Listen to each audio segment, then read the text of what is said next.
Call the meeting to order at 9:30 for our June meeting of the Upper Thames River Conservation Authority.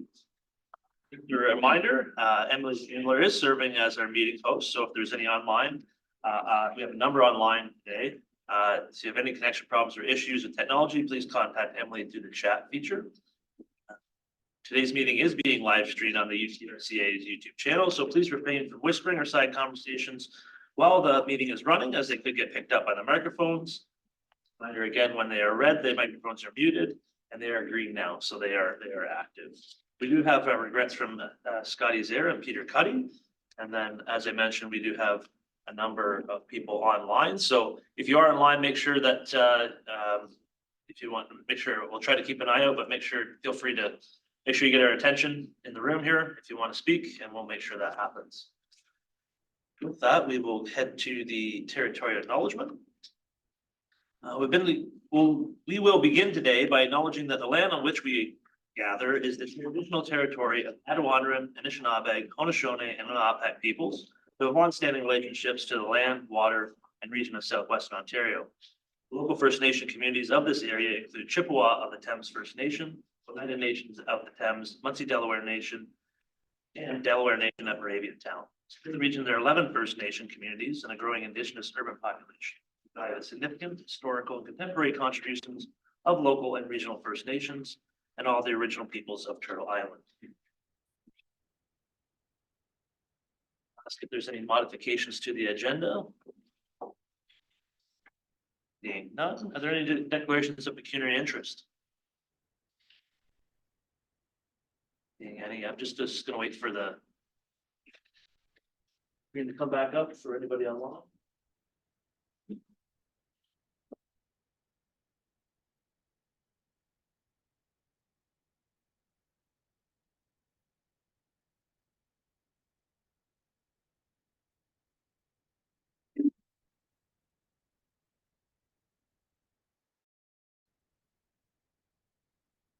Not seeing for anybody from online, so we'll move on.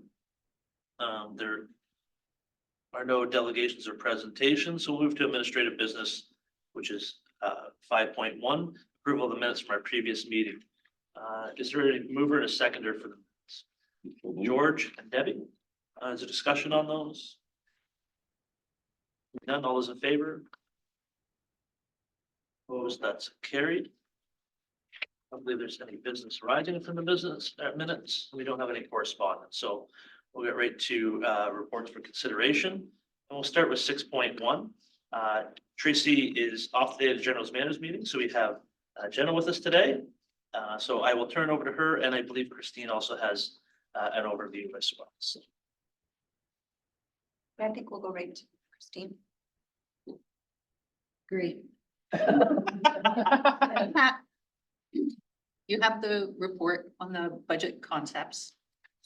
And as of yesterday, it looks like the Ontario minimum wage is now at 3.9% increase effective October. And an hour ago, the CPI for May came out, it's 2.9. So those are, since we wrote this document, to guide the staffing, anticipated staffing grid increase for next year. We also use the same 3% for 2026 in lieu of anything more definitive. But in terms of staffing, we're going to be doing a review close towards the end of the year. Justin will be engaged in that with other CAs to look at comparable CAs, which we normally do every year anyway. The grant from Environment and Climate Change Canada is the single largest set of edits that we still need to make in the budget before we have a final picture of what 2025 might look like, because it's going to impact our allocated costs quite heavily. It's a large dollar grant that will make a big difference on our budget. So that's what we're working on there. We know costs are rising, certainly in construction costs. Estimating what those are going to be is not the easiest thing in the world, but we do. And you do know that insurance will continue to grow, although perhaps not as fast as it has in the past.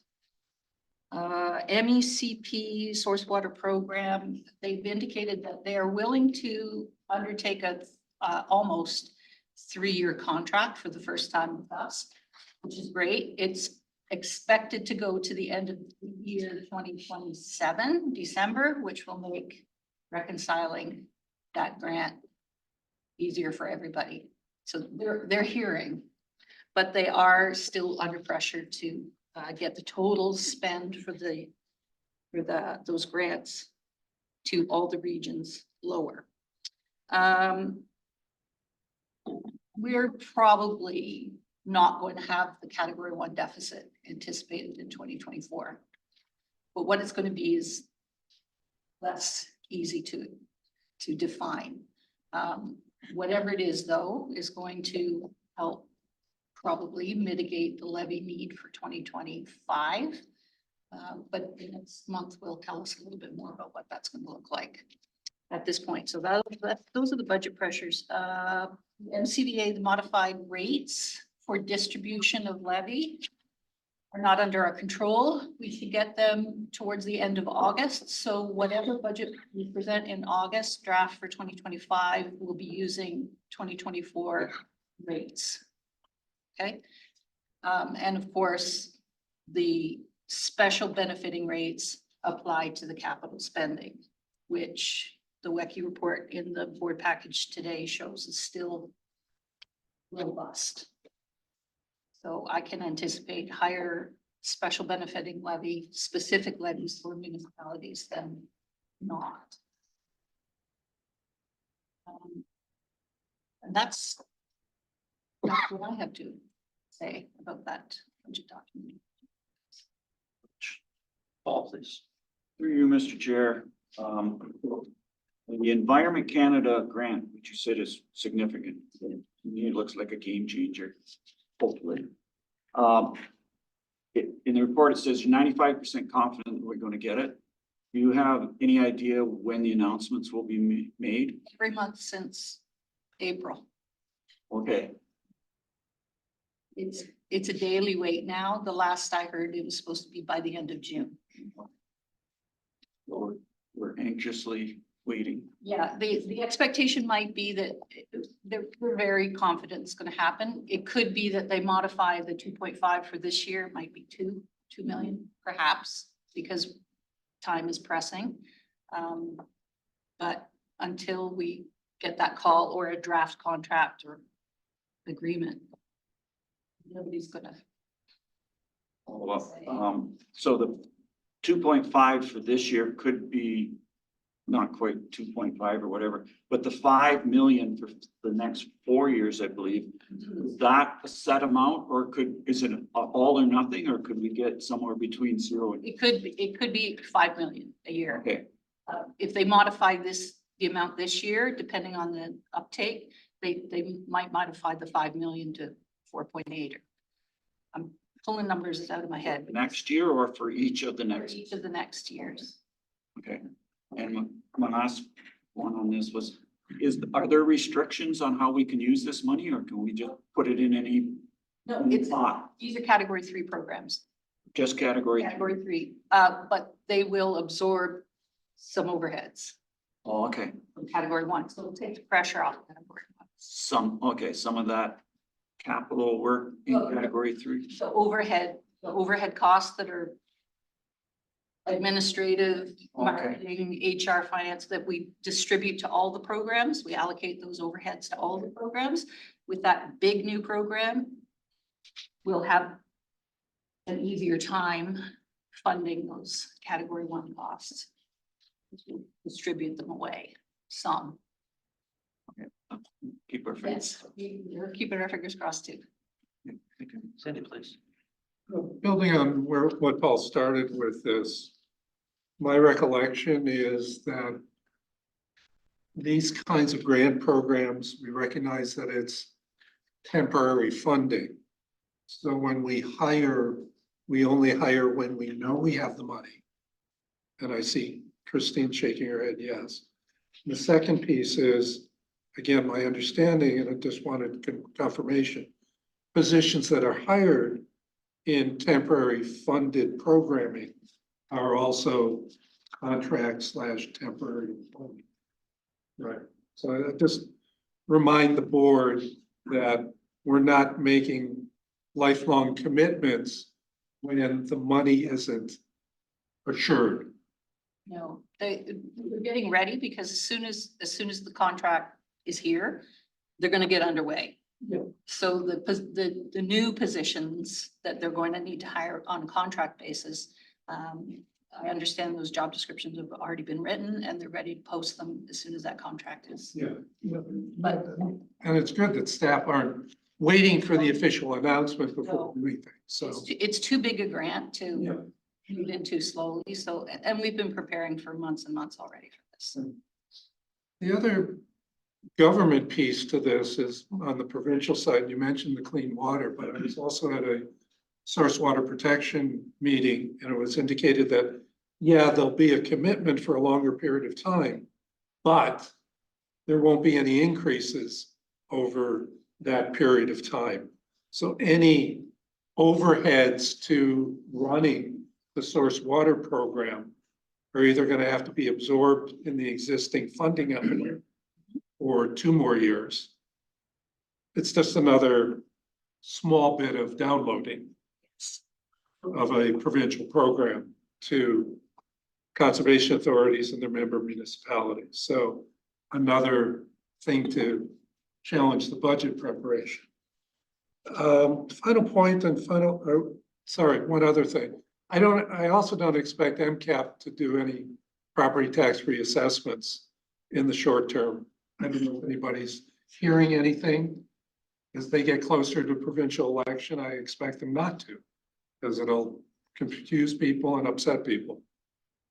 So unfortunately, our rural members are kind of stuck with being extra weighted because there hasn't been an update for almost 10 years now, isn't it? 2016, yeah. Finally, and it's around the communication piece. We talked a lot about this. And I understand we've had, somebody's been off because of an accident, to develop the communication piece that we want to have for our municipal partners. All right, through you, either to Jenna or to Christine, are you comfortable that by August, that's still timely for our municipal partners to get an individual sheet for each of their municipalities on the budget, the reasons, et cetera, et cetera. So not having it in June as requested is not putting us behind the 8 ball. Is that fair to say? It shouldn't, London is looking for 2025 numbers in July, mid-July. But as they've already are in their 4-year cycle and other municipalities aren't, should provide enough time to give them adequate information come August. And the communication was primarily to municipal councilors. Councilors. Okay, so sounds like we're still okay on that, Mr. Chair. I'm satisfied we can deal with it, and if worse comes to worse, we can always have a special meeting of the Finance and Audit Committee to look at it. So, thank you. Yeah, and I would agree with that. I think that it sounds like we're going to have more accurate information at that point. We'll have some good news on the grant side of things to try to ease that burden and make it a better communication. Anna, I see your hand. Yeah, thank you, Mr. Chair, and just want to thank staff for the overview, the budget overview. I'd like to just follow up on Sandy's comments or questions around MPAC. I was at an AMO board meeting and we did get a delegation from MPAC giving us an update, and there definitely was no word on the date for an assessment. And I think it's clear from everyone in the room that they're not expecting one for quite a while. So I'll just leave you with that. I do have a question around the cost increases and the 7% for municipal taxes. Just wondering how you came up with that 7% increase. Only as an average. As I wasn't looking at municipality by municipality and the total burden for each municipality. We also are just receiving the final tax bills from all the municipalities where our lands are. I hope in the August budget, not I hope, but by the August budget, we'll look at that individually and be able to target the increases from each municipality. Brent will want us to do that for sure. If I may, Mr. Chair, just to follow up on that, would that be information that we would receive at the board at that time? In tax increase, property tax increase by municipality, Anna?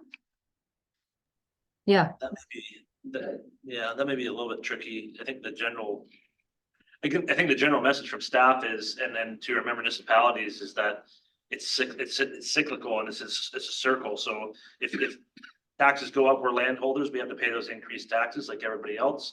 And so that contributes to a higher budget number, and those can't be recovered from, we have our rentals, but they don't really cover the cost of that sort of thing. So you have to, that is going to lead to increased levy, but it's one in, one out really.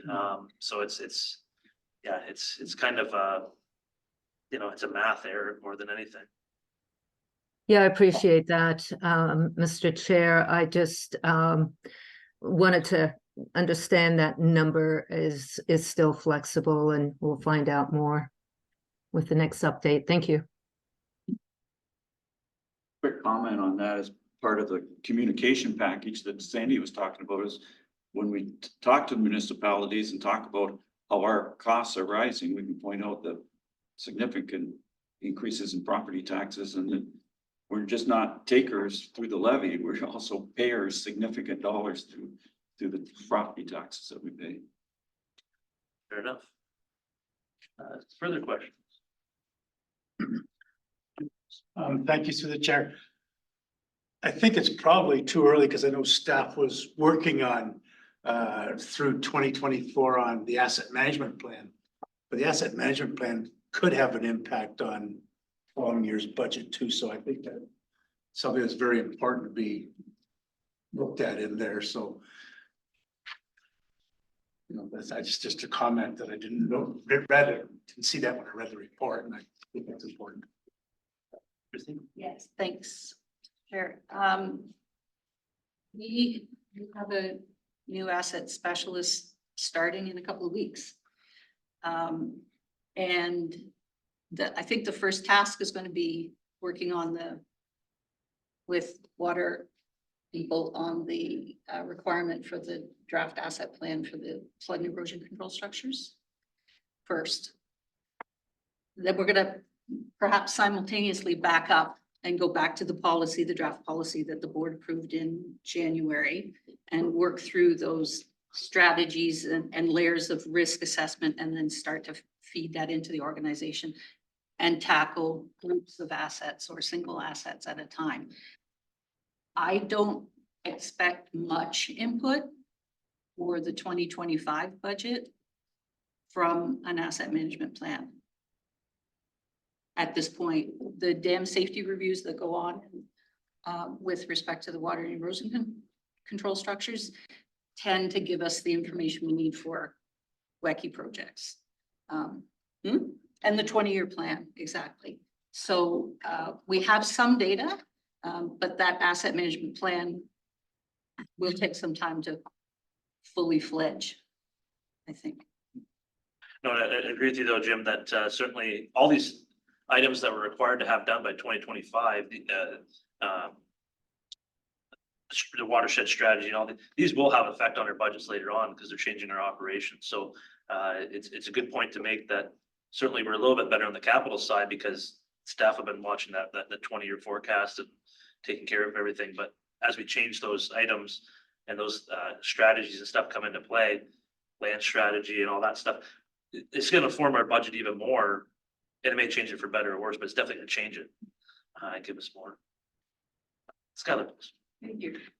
More just of a quick comment. So just in regards to asset management, I'm sure you're regularly in contact with the city, but we have a couple staff that I'm sure would be happy to assist and lend their expertise.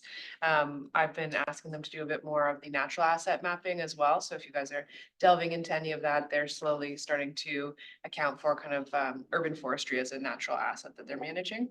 And then the other thing I was going to say is tomorrow on a committee meeting, there is a recommendation from the Mayor of London about using our KPMG auditors to give service review training to our ABCs. Again, if there's any interest, it would be, the city would be paying for it. It's KPMG is our auditor and part of their service is doing service reviews. So if you are interested, I just wanted to pass that along if it passes tomorrow at the committee. And I can provide those details, but just when you're going through the budget process. Excellent. Thank you. Further questions or comments? Sure. Okay, we do have a number of recommendations. Is there a mover and a seconder for the recommendations? Andy and Skylar, discussion on that. Seeing none, I'll say that, it's good that staff is getting this earlier and earlier every year. These are major concepts that need to be thought out, and appreciate that. Certainly, we do have in there that, I'm glad that the budget's going to be developed according to the legislation, so that's good. I think that we do see economic increases. 3% is reasonable, especially where we're at. There's still inflationary pressures out there, and certainly want to communicate with our member municipalities, and that communication is a two-way street. So we want to hear back from them as well to make sure we can have those discussions as early as possible. Once we have those, that makes it easier then at the last minute to try to, once everything's finalized. So appreciate everybody's help with that as well. When it goes out to your member municipalities, to make sure they see that and they participate in the feedback on that. If there's no other discussion, I'll call the vote. All those in favor? Opposed? That is carried. And we'll move on to the 2024, 2025 and 2025, 2026 WECI projects update. And Chris Tasker is available to answer any questions. Would you like to give an overview, sir? Don't think that's necessary. The report is there, but I am around, as you said, to answer any questions. Excellent. Are there any questions of the report? Ian. Thanks through you, Mr. Chair. Chris, on the Fanshawe Dam access elevator, how does that elevator not being in service, how does that impact our standing with Ministry of Labor in terms of worker safety in that realm? We don't have elevators at any of our other structures, just to put it in context. Our concerns with it not being operated are that if we had equipment, heavy equipment to get out of the bottom that needed to be out for rehabilitation or something like that, that would be challenging to be able to remove that equipment.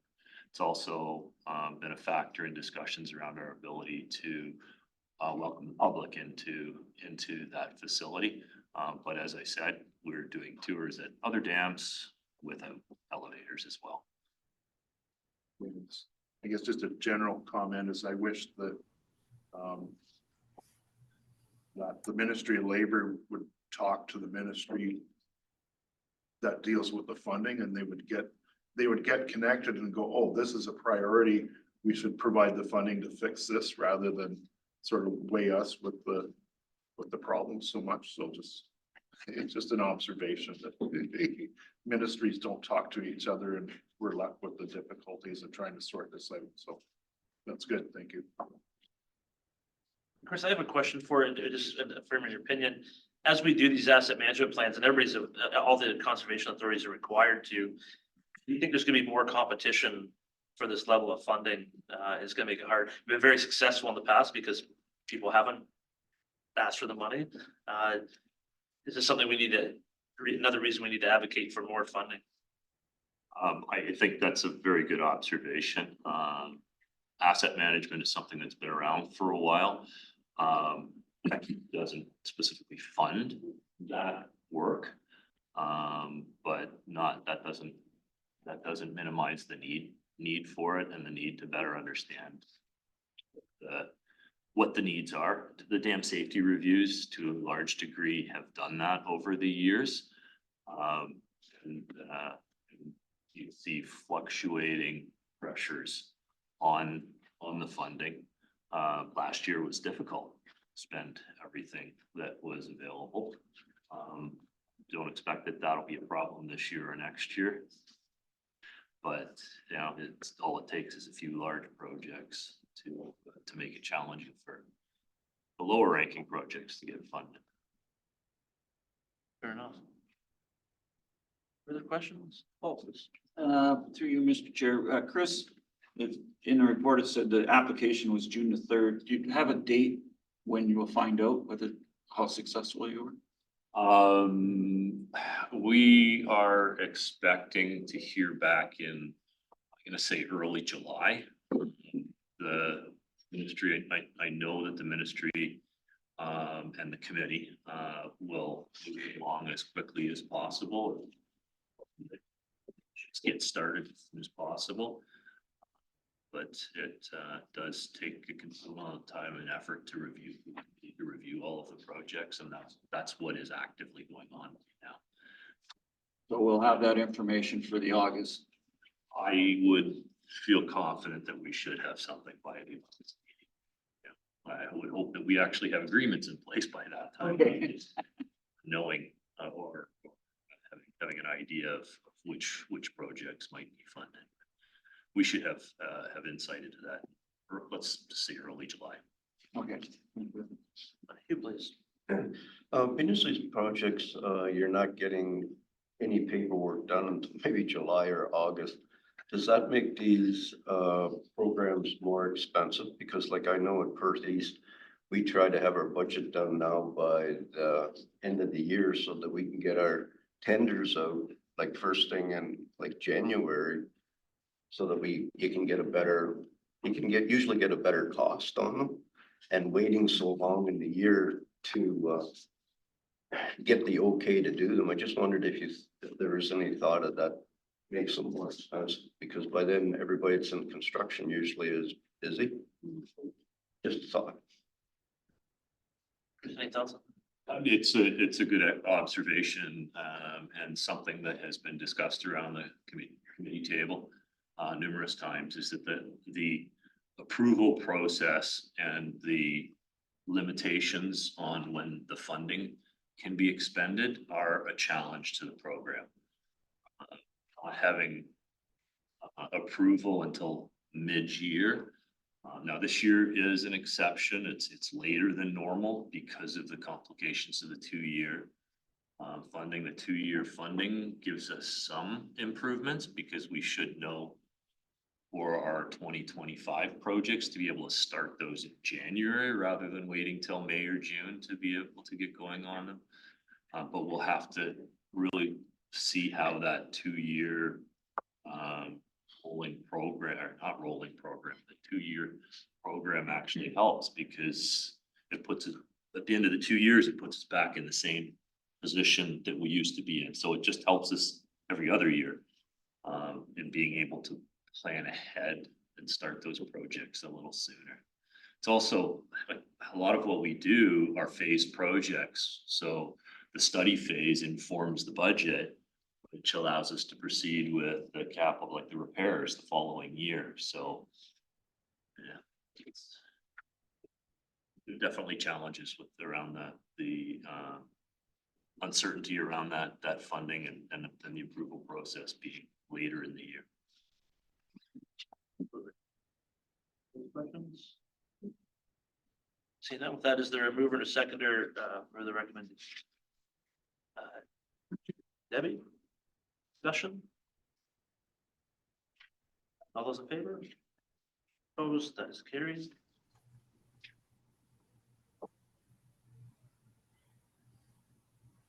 Down. No.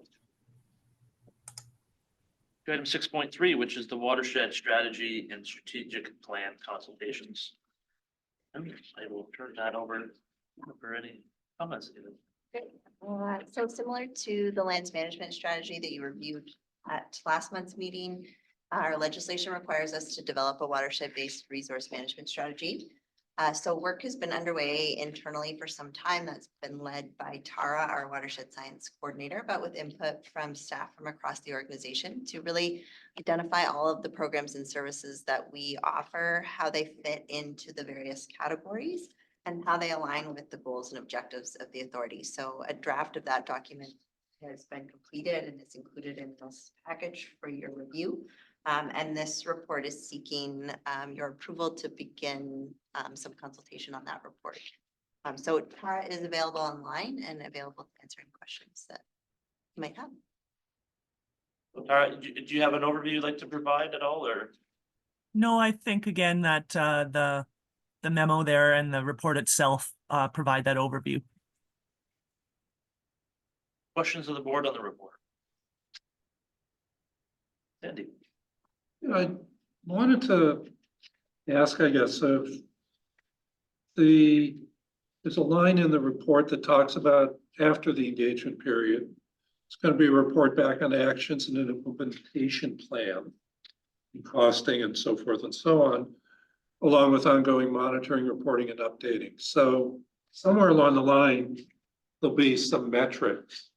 So are we proposing during the consultation to draft a series of metrics or commenting, or are we going to draw those metrics out of the consulting process or consultation process?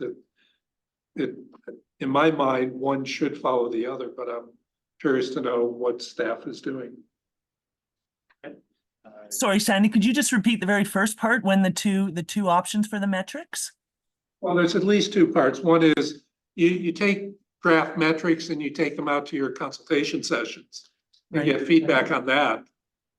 The other is you go to the session and ask people, well, what do you want our metrics to be? Sometimes that's a hard question depending on who your audience is. So I'm just wondering where you are in thinking through what's going to be presented at those sessions and how will the metrics be developed? Yeah. So through you, Mr. Chair, the intent of the consultation is to actually determine whether or not we've identified the issues and risks accurately to the watershed, because that's going to form whether or not we need to add programs or activities, or if we're staying the course, if everything we're doing looks good. And then based on that, that's when you start looking at, okay, if we're going to identify new programs and areas of activities, that's when the metrics would be developed. So the metrics are still a step away. The first part is to just bring out what we have shown you in this draft as our challenges and risks to the watershed, and just to make sure our programs and services address those challenges that are identified by our municipal partners and other partners. That's helpful. Thank you. Okay. Further questions? Paul, please. It says that we're going to hire a consultant to update the strategic. Where are we at in the process? That I don't know. That may be.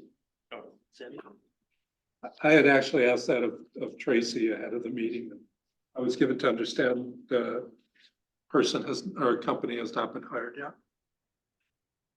So we can ask for an update from Tracy on that. I'll sure on that when I return. Any other questions?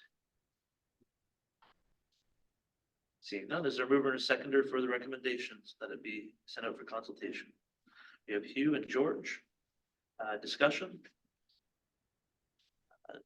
I think this is just another a step there. I think it's a great draft to be able to send out and have those discussions with our member municipalities and all the different organizations. Again, it's communications. We need that feedback to make sure that this is the right plan to go forward.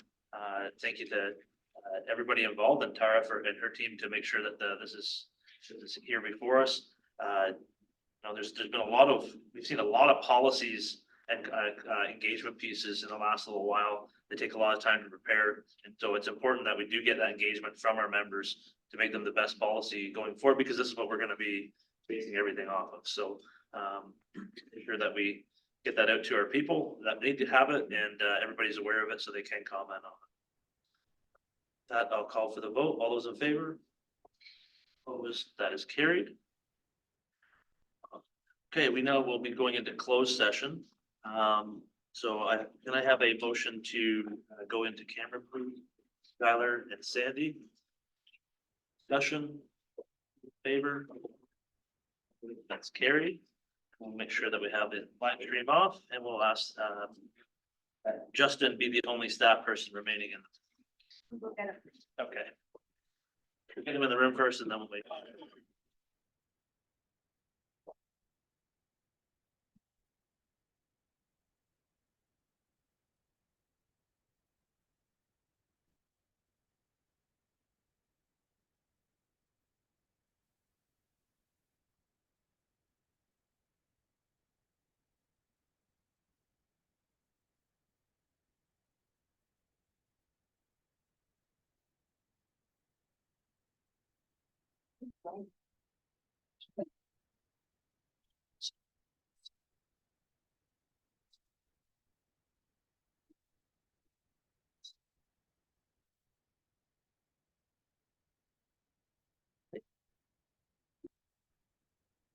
Buddy, Good.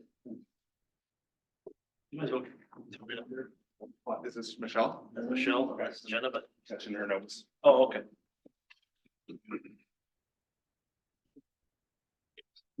Okay.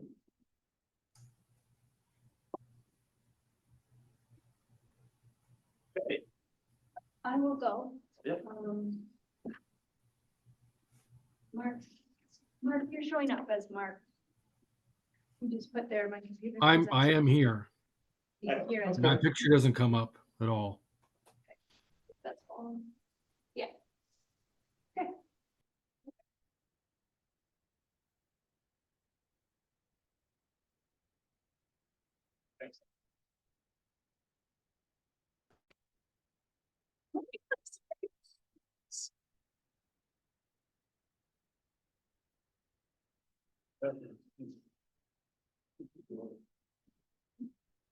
Almost a staff accident with the door. Oh.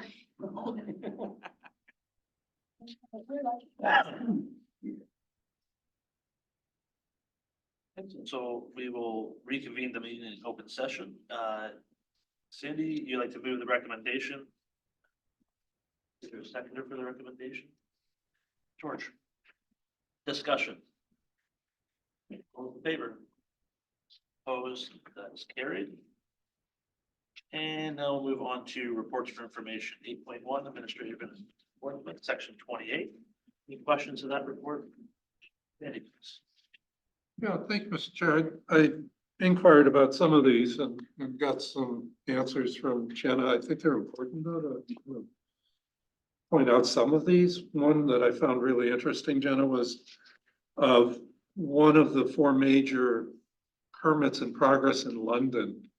That's from 2023 is actually somebody who was working with us, paid for a permit and then went out and did the work without approvals. So it stays on our list, but it's really kind of off the section 28 into something different now. So it's really interesting to see some of the reasons for some of these things being on our list for a while is either something like this, or they're really big projects. And interference with provincially significant wetlands, for example, where they're building adjacent to. And there has to be an environmental impact study, and there has to be a hydro-G, and there has to be detailed design work done before a permit can be issued. So it's not, I mean, it's always frustrating that it seems that the focus is on things that are exceptional rather than the rudimentary that seem to go relatively quickly. I mean, there's you point out in your report, 133 clearances where it was reviewed and not required to have a section 28 permit. So those generally get done like relatively quickly. And I think we'll see that number even decline more because there's been changes in regulations now. And we won't even see an application because there's no permit required anymore. So the big thing though that, and it's too bad our friend, Mr. Wallace isn't here. But we're working on a RFP with the municipality, with London, to streamline our operations. And then suddenly in the middle of the process, London City Council adds new stuff to it. That's much more complicated and has now delayed the development of an RFP for something that's relatively straightforward. Difficult, but straightforward, which is streamlining. So can you update the board as to what the status is of this RFP work at this point in time, please? Through the chair, the May board meeting, we provided a brief update that spoke to our flood modeling and mapping. And in that, we spoke to the service level review because that was one of the pieces that got added to the RFP by the city. So Chris and Tracy and I met with city staff about 3 weeks ago now to kind of review the city's comments on the RFP and sort of this expanded scope of the review.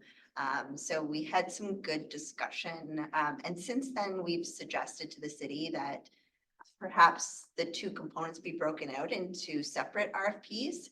That if the city is really interested in doing a review of our flood modeling program, that we needed to spend some more time kind of fleshing out what that would look like and what would be involved in the scope of that type of a project. So I think, you know, in terms of the review of the Environmental Planning and Regulations Department, sort of those streamlining initiatives, the review for streamlining, I think we're really close on that piece. So I think we would be really close to posting if that was the sort of entirety of the scope.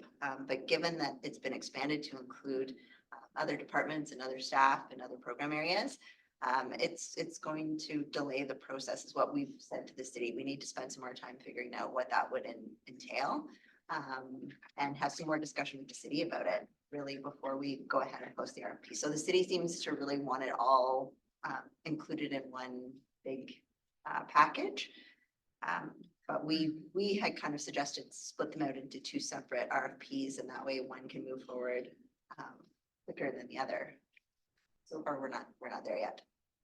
Is the roadblock because of the direction staff at the city got from its council? Or is it the staff working on its own to combine it into one RFP? So Sandy, maybe I can add some context to this. I think some of the problem from my understanding of is that when it just says a cost benefit analysis of mapping, it's like, what does that mean? How do you define an issue? Like, what are you trying to figure out? You know, you just can't say, okay, a mile or a kilometer of mapping is A. You know, our whole authority goal is safety, right? So we have a high burden of safety.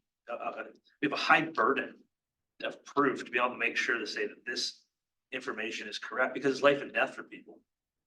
You know, when they designed the dam out there, they had to make sure it was going to hold.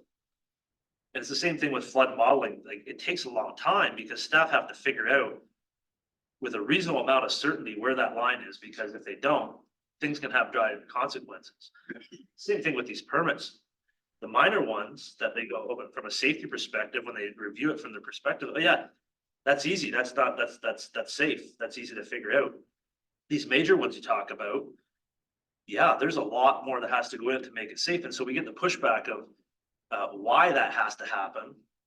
Oh, and this takes time and this pushes things back, but there's a reason for it because it's keeping people safe and making sure that reasonable due diligence is done to make sure that something catastrophic is not going to happen, because at the end of the day, it's the authority that's going to take the blame for that matter.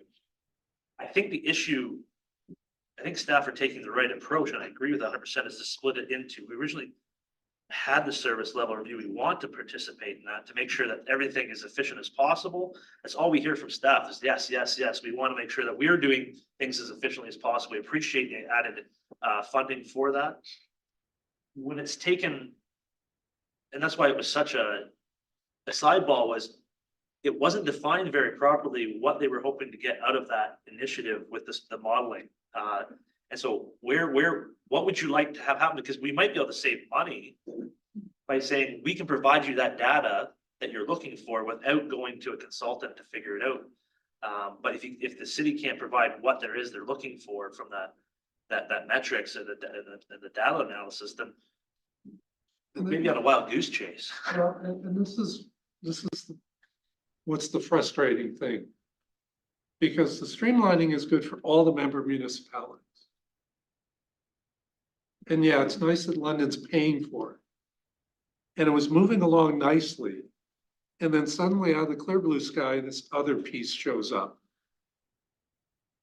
And yeah, keep it simple, stupid. Do one at a time, do them separately. They're two different issues. And that's what I'm trying to break through to is it the city staff at London who believe that they have a direction from municipal council to combine the two, and they will combine the two come hell or high water, with or without a permit? That's a joke. Thank you. Or is it staff acting on its own? Or is it because they see counsel? And I'm hoping maybe Skylar and Anna can straighten this out for us so that we can move forward on the streamlining and find out, because it's not us who are the roadblock. I want to really clear on this, that it's not us as an authority. It's adding work to something that is totally unrelated. It's frustrating. It's frustrating for our staff. And then we get blamed for stuff that could have been fixed if this work was done already. I'm gonna go to Skylar and then Tom. Yeah, I'm happy, and I'm sure Anna and Counselor Cuddy are always happy to liaise with our staff. So if upper town staff want to send us an email, we're happy to get clarity, because I also agree. I think it makes sense to split the two. So happy to try and make that a little bit simpler for staff. Tom. I'll get a thumbs up from Anna as well, so that's. Thank you, Chair. I'm just curious though, like, wasn't there that news article about their concern with flood mapping, and wouldn't that be kind of where this is coming from?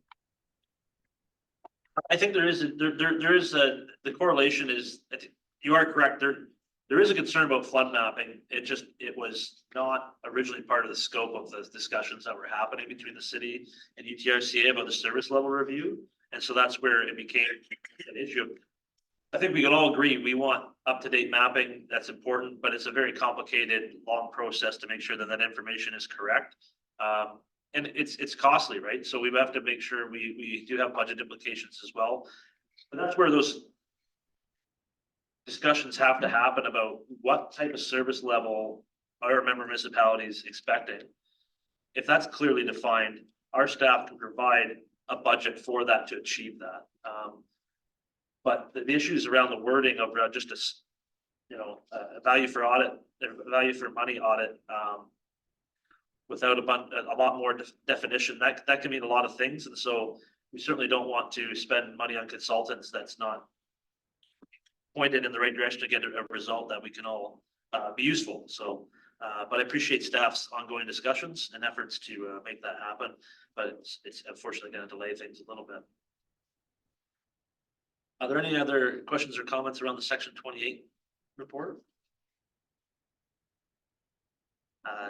Seeing none, is there a mover and a seconder to receive this information? Debbie and Jim? All right, Hugh? Discussion? All those in favor? It's approved. Hugh. And next we'll move on to our project status update. Any questions Concerns around that? Lots of good information, lots of staff, lots of things happening. Let's put it that way for sure. Do I have a mover and a seconder for that? Skylar, Jim, discussion? All those in favor? Opposed, that's carried. And now we'll go to the Green Summit presentation. I believe Carly will provide an introduction to the presentation.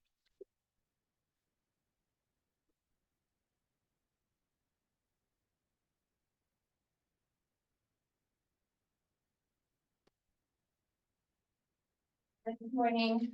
I'm Carly. I am the Community Education Coordinator here at the Upper Thames. I'm Brad Hertner, the Community Partnership Coordinator. Yeah, thanks for the chance to speak today about our Green Leaders Program. Before we get to we have a video about the Green Leaders Summit that was just held, but I wanted to before we get to that, to do a little background on the program itself, a little summary of the program. It's an education and stewardship program that's overseen by the Community Education and Partnerships teams here in Upper Thames. And our team includes not just Carly and I, but also Tom Cull. And the program, the Green Leaders Program, is a grade 7 and 8 environmental leadership and civic action program. It started about 8 years ago with some seed funding from General Motors, in Ingersoll, the Cami plant. And it started with 2 classes in Ingersoll. And I'll get into the program in a second, but it has since grown. It's a really popular program, both with the authority and with schools and teachers. And it's now grown. In this last school year, we had 16 grade 7 and 8 classes and 2 grade 10 classes that were involved in the program. And it's delivered in the Thames Valley District School Board and London District School Board portions of our watershed currently. It's also funded fully by the school boards and still some funding from General Motors. It's an immersive full-year program, and in contrast to some of our other education programs, which are a little more sort of one-off, a visit out here or a visit to a local spot or a school visit. This is a full-year education program. It starts with professional development for the teachers that are in the program each year in September. And then Tom and Carly and I visit each one of the classes that are in the program 8 to 12 times during the whole school year. Each class begins with an investigation of their local environment, like the very specific environment that their school is in, their community. They've developed a list of environmental issues that they see with their environment in their school community. And then each class chooses a different environmental issue from their list. And then we help them do a deep dive on that issue. Research and reaching out to community partners, learning the types of things that they can do to make a positive impact on that issue. And then we work with each of the classes to develop and implement stewardship actions or action projects that help to make a positive impact on that. And those projects can include a hands-on component out there physically in their neighborhoods or community parks, doing something physically to help the local environment. Also could include education, educating their school community on the issue that they've chosen, or also an ask for change. We encourage them to talk to decision makers and policymakers to ask for a change that will result in a positive improvement. So I think Carly's going to talk a little bit about that.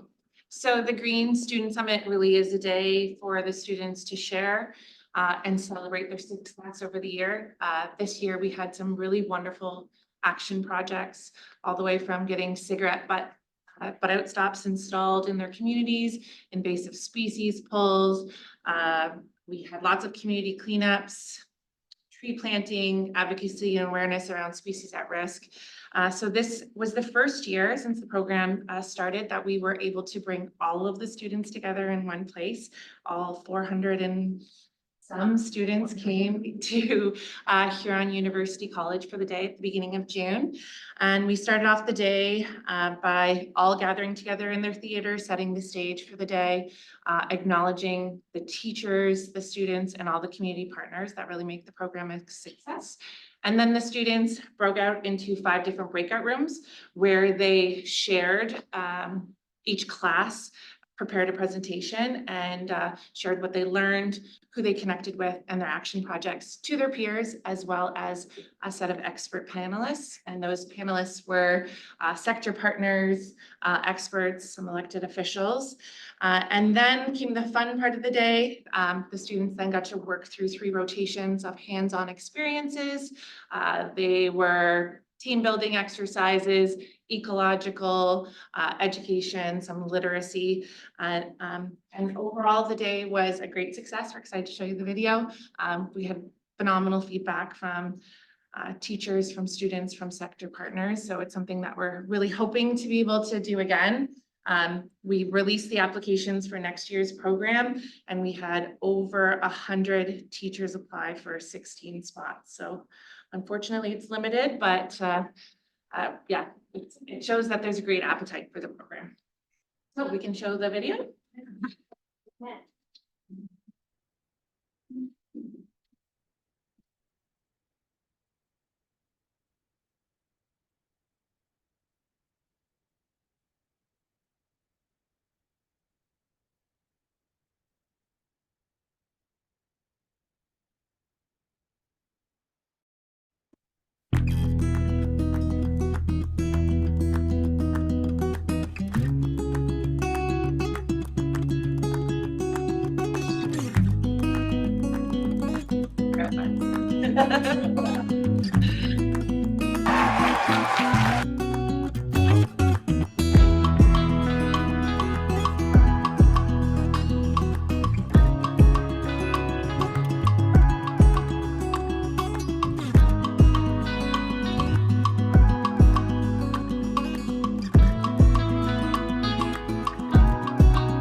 We're building a really great relationship with Huron University College. That was excellent to have them as a host for this year's summit. Not only it's great to partner with them, it was a really cool feature to add in to have the grade 7 and 8 students experience post-secondary, culture and experience, and they got tours of the campus and stuff. So that was a really neat addition that we're hoping to add to keep in the program year after year.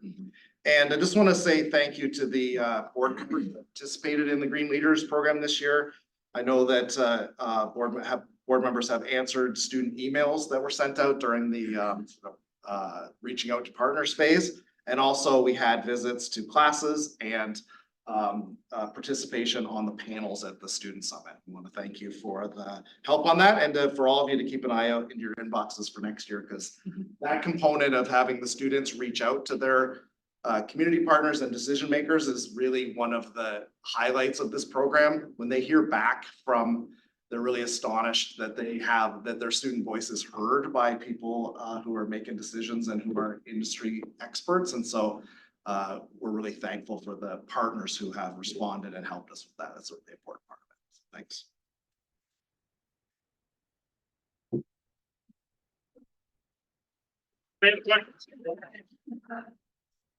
Skylar and then Sandy, please. I just want to say thank you. I was one of the folks who was able to attend one of the school presentations. It was at Tecumseh Public School in my ward. And the teacher loved it so much she started crying at the end of the presentations because it was so meaningful to her. So I just want to say thank you. Yeah, thanks for coming out. Yeah, thanks for this. It's exciting to see the kids so involved. And it's exciting, I think, to see how Category 3 money is being used for really good purpose. So it's great stuff. Keep it up. Thank you. Further questions? I'll just say, Anna, go ahead. Yeah, sorry to interrupt, Mr. Chair. I can't get my hand button going here, but I just wanted to give my thanks to the group that did this. I was crying when I was watching the video, so it is very meaningful. Question around the 16 spots and 100 applications. Is there any thought on how we can expand this? Well, we're hoping to, I think we're maxed out on, school board funding, the boards that we've had. We're looking to move into the northern part of the watershed with new partnerships with, school boards in the north. And the way I think to expand it is to find a corporate sponsor. We think it's a really great program for that because it is so engaging. Multiple visits during the year, and there's opportunities for funders to be involved in the program for classroom visits and to be involved at the summit. We've had start.ca in the past as a corporate funder, and fortunately lost them when they bought out by TELUS, but I think that's our avenue for expansion, I think, is finding a corporate sponsor, and we think this is this program that's well positioned to get that corporate sponsorship, and we're looking because we want to, because of that overwhelming interest in the program, it's hard to make cuts. We just did that recently, chose the classes, and there's many really talented and engaged educators that we have to leave out of the program. I'm glad you're reaching out for funding. Good luck. Thank you. I'll just say I got to be one of the panelists, and so I didn't know what to expect, but wow. One, I gotta give you guys, I don't know if you want to expand it too much further because the amount of effort to get all those buses to show up at the same time. And it wasn't a long day because you have to remember this has to fit in the school day. So it was jam-packed from start to finish. And then the buses were leaving. And so there's a lot of smiling faces there. I was blown away by the amount of work and the effort that the students put in them. And I agree with you, that engagement piece, not just environmental, but the civic aspect of it, of getting involved. Panel that I was on had a student, had a school from Ingersoll, and they had mentioned they were going to write letters to town council. I said, no, you're not. You're going to come and present to town council. You're going to have an ask. You're going to have an ask for us to do, because that's an important thing to learn. And the good thing about this age group is there's no barriers in their mind. If we want problem solved, they can do it. And so we really don't want to put barriers in their way to that. The best thing we do. So next year, I would encourage any board members to try to partner up, if that can be something that can be done, because having that interconnection in your community to be able to foster that is huge, and to show them that they can get things accomplished in their community. And I can tell you right now, you won't be disappointed because they all had great ideas. There was no winners or losers. It was just basically great stuff after great stuff. So congratulations. I know it was a hectic day, and I'm sure it was like a week in the whole program, but I think you're right. It was a huge, I know it was awesome for myself to go to here at University College. They have a great campus there, and that's something different as a kid, seeing that could foster some real inspiration to them. So I think that was a great thing. There was a lot of kids in one room, lecture room, but that's a cool thing. So thank you very much for all the work for that. And I don't think you'll have a problem finding a sponsor. I think they should be lining up for that one. That's all positives. Yep. With that, is there a mover and a seconder to receive the presentation? George and Anna. Discussion. All in favor? Opposed, and that's carried. Tabs are recurrent, June edition. Again, make sure you share that with everyone. Staff do some great work on that, shares all the great things that are happening. Is there moving to second to receive that? Skylar D. Discussion. All those in favor? Opposed, that's carried. And then we'll move on to the reports, committee updates. We have one from the Finance and Audit Committee. Would the chair like to comment on? Andrew? I think it's straightforward. As mentioned earlier, we have hoped to have some budget concepts communication for you. This meeting, it'll be the August meeting, and we're still working on a reserve policy, probably also for August. questions on that? None, mover and a second to receive that information. Skylar and Jim, discussion? All those in favor? Opposed? Carried, and then we have the hearings committee update, which we did have a decision from the May 28th meeting there that you can see. That was a positive outcome. Is there any questions on that update? Sandy. One of the questions I had, I had to recuse myself from the meeting. Has there been changes in the legislation that restrict putting conditions on approvals now? Or I remember reading something kind of in that area. Maybe there's no regulations to go with it yet, but can you update us on that?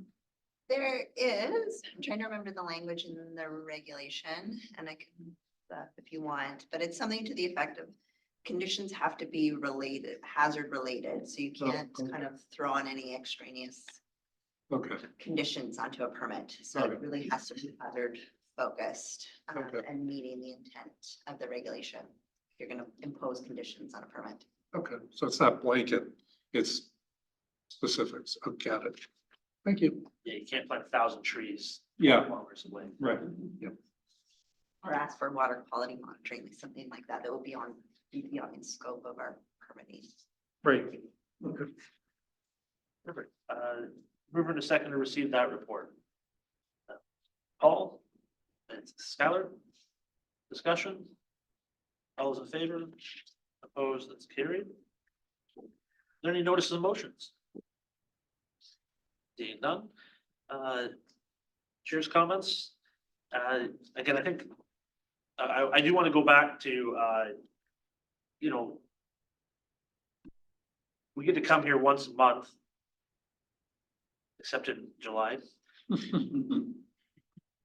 I'm a little sad about now. Much great stuff going on, but staff keep going, and there's so much things that are happening. And Tracy's out there learning today. She's got a general managers meeting with Conservation Ontario, training seminar going on. But then we see the things that staff are doing to train the next generation that are coming up, and these kids are sponges. And so we have a great, we know we've had a great opportunity when we continue to build those, get that message out there about the positive things that come from the work that gets done here. So the more we can do that, the better. Adults need it as well. I think people know in the community, what we do is that, you know, we keep people safe. But much more they know about the recreation opportunities. They know about the things that they take part in that way. But there's a lot of great things that this organization does, and I think we need to start screaming that a little bit more. Those are the great positive things that the outcome. It's not all. A no is there for a good reason sometimes, as opposed to a yes. So with that, I think that motivation comes from those kids. They were really just looking for, okay. I guess if you look at it this way, kids are great if you give them okay, here's what you can't, here's the things you got to consider. Let's do this. Adults kind of go, well, I don't want to consider that. I just want to do that. But the kid's solution comes up and they take all the parameters into place. And I think that's what we got to do as adults, is be kids a little bit more and go, okay, we got to consider these things. Let's come up with a good solution instead of just going, well, I don't want to listen to you. Let's do this. And I think we'll have a better solution at the end. So it was really inspiring. So I would like to see, maybe if we can get the whole board invited next time, it's worth it to go out. There's just no barriers, and kids were all well behaved, and they were just there to present some great information. So with that, I will turn it over to members' comments. Skylar. I'm just gonna follow up on that. When I attended the session and had the students present, and they came up afterwards and asked me some questions, and when they're asking questions about, you know, why we don't do certain things in the city, and I'd have an answer and they'd say, but why? Not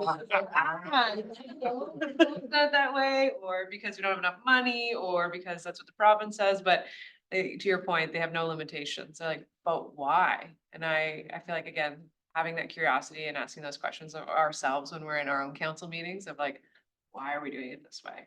So it was refreshing. It is. It's very. Other comment? Jim.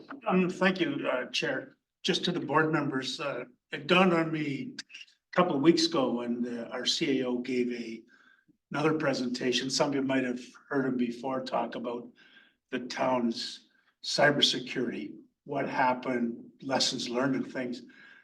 But I asked him about it if I brought up to the board, because I think it would, if you haven't seen something like that, I think it might be very important. I think some staff might be really interested in the lessons learned through the cyber attack and what the town went through. So I'd like to offer that up here if you thought it was worth a presentation to the board.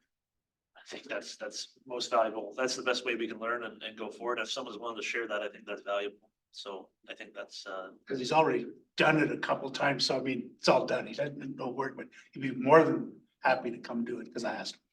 if you want to talk to Tracy about that and arrange that for August, I think that'd be awesome. That's what we want to have, is that shared collaboration to make sure that we're all better organizations. So that's great. Thank you for that. Any other comments? Seeing none. Jenna, any comments? Tracy asked the members receive an update on the municipal input we've been receiving through consultation meetings on the land strategy. So I'm going to turn it over to Brent to speak to that. Thank you, Jenna, and through you, Mr. Chair. Yes, the land strategy engagement sessions have been ongoing. Given our diverse land holdings from ag to passive recreation, active recreation and management areas in our vast lands throughout the watershed, staff elected to host 4 municipal engagement sessions. So the first of those 4 engagement sessions was with Oxford County. So they were all held at the county level with those municipal representatives. And so the first one was Oxford County, and it was with all of the Oxford County municipal representatives and staff. The second and third sessions was with Middlesex County and all the municipal representatives at that level, and also with our City of London partners as well. And so lots of valuable feedback has been gained from the first 3 sessions. The fourth and final session is being held tomorrow up in Mitchell at the West Perth Municipal Office, and it will be with all of our Perth County municipal representatives and staff and leadership up there. So lots of valuable feedback and input on our goals and objectives for the strategy, which staff have received and made note of, and we'll be looking at incorporating into the final draft strategy that will be brought forward in September for the board's review and approval. Good update. That's all, Brent. When you sent out the invitation for the meeting in Oxford, Yes, you said it was recorded? it is. Thank you. So is that on the Upper Thames website that we can access? Sorry, each of the sessions have been recorded and they will be made available on the engagement platform, or will be sent out through the attendees list. Yes. It will not be on the engagement platform. There's some technical challenges there, but it will be circulated to the invitee list to each of the sessions. I was unable to attend, but I certainly would like to see. Yes, please. That. Yes, that's a great point. And those platforms will be still made available throughout the summer. So we'll be accepting feedback through our municipal partners, through municipal staff, and then we'll be undertaking our public consultation with various user groups of our lands, and then public consultation will be ongoing throughout the summer. We'll be incorporating all that feedback up until final drafts prepared in September and bring it forward to that board. So the representation from municipalities, it's been from elected officials, municipal leadership, and a wide and diverse range of municipal staff that we engage with on our land management activities. So it's been valuable for sure. So with that, I hope everybody has a good time off. Summer months coming up. Stay cool. It's been super hot out. That's good for the crops for all of our farmers friends, I guess. So that's good. And with that, is there a motion to adjourn? Skylar, thank you. It'll be in August. Except Finance Committee, we're moving out. Yeah.